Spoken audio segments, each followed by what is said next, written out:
प्रधानमंत्री नरेंद्र मोदी ने सोमवार को अलीगढ़ से बीजेपी उम्मीदवार सतीश कुमार गौतम के समर्थन में एक चुनावी रैली को संबोधित किया।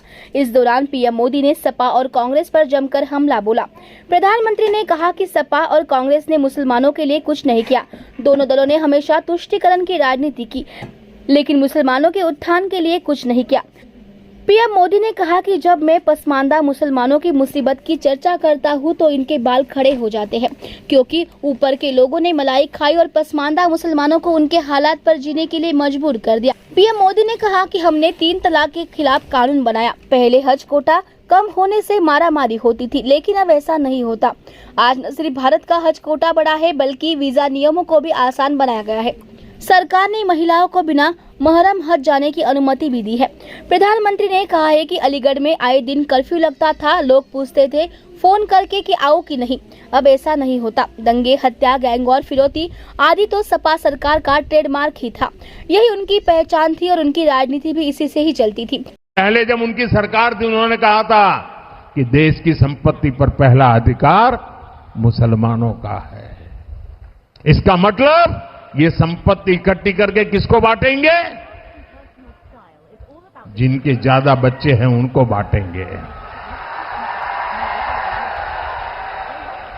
घुसपैठियों को बांटेंगे। क्या आपकी मेहनत की कमाई का पैसा घुसपैठियों को दिया जाएगा? आपको मंजूर है ये कांग्रेस का मैनिफेस्टो कह रहा है कि वो माताओं बहनों का सोने का हिसाब करेंगे, उसकी जड़ती करेंगे, जानकारी लेंगे और फिर उस संपत्ति को बांट देंगे और उनको बांटेंगे जिनको मनमोहन सिंह जी की सरकार ने कहा था कि संपत्ति पर पहला अधिकार मुसलमानों का है। कांग्रेस, सपा जैसी पार्टियों ने हमेशा तुष्टीकरण की राजनीति की और मुसलमानों के राजनीतिक, सामाजिक, आर्थिक उत्थान के लिए कभी कुछ नहीं किया। और जब मैं पसमानदा मुसलमानों की मुसीबत की चर्चा करता हूं तो इनके बाल खड़े हो जाते हैं, क्योंकि ये ऊपर के लोगों ने मलाई खाई है और ये पसमानदा मुसलमानों को भी उसी हालत में जीने के लिए इन लोगों ने मजबूर कर दिया है। साथियों, इसी क्षेत्र में 3 तलाक से पीड़ित कितनी ही बेटियों का जीवन तबाह हो गया था। और सिर्फ बेटियों का नहीं, और 3 तलाक के कारण मुसीबत में आई उस बेटी, उसके पिता, भाई, परिवार सब परेशान हो जाते थे। अब मोदी ने 3 तलाक के खिलाफ कानून बनाकर उनका जीवन भी सुरक्षित किया है।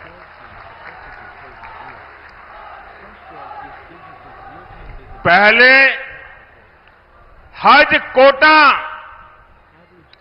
कम होने की वजह से कितनी मारामारी होती थी, उसमें भी रिश्वतखोरी चलती थी और ज्यादातर रसूखदार लोग ही हज जाने का मौका पाते थे।